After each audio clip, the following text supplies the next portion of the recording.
At the time of the War of Independence, a man from Mullingar was actually making worldwide headlines. His name was Charles Howard Bury, and he was the owner of Belvedere House just outside the town.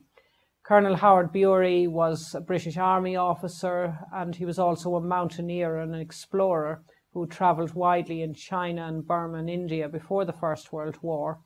And because of his mountaineering experience and his extraordinary gift for languages, he spoke more than 20 languages, the Royal Geographic Society brought him in to lead the first reconnaissance of Mount Everest in order to work out the best way of reaching the summit.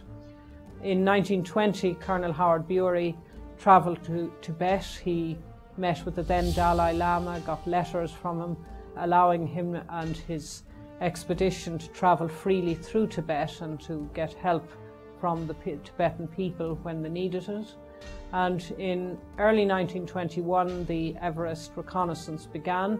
Colonel Howard Bury took some of the first photographs close up of Mount Everest.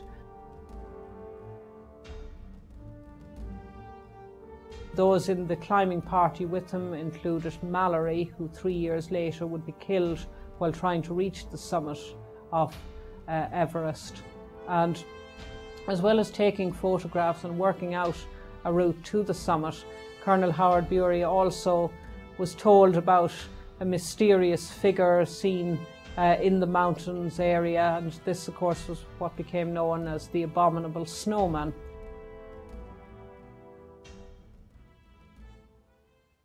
When he returned from Mount Everest, he was received by the King in London.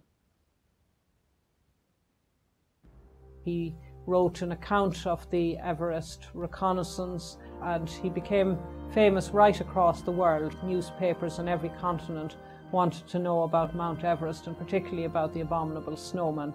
So at the very time when Ireland was edging towards independence, the town of Mullingar and one of its citizens made headlines in a very positive way across the world, and Colonel Howard Bury returned to live at Belvedere, and he continued to live there up until his death in the 1960s.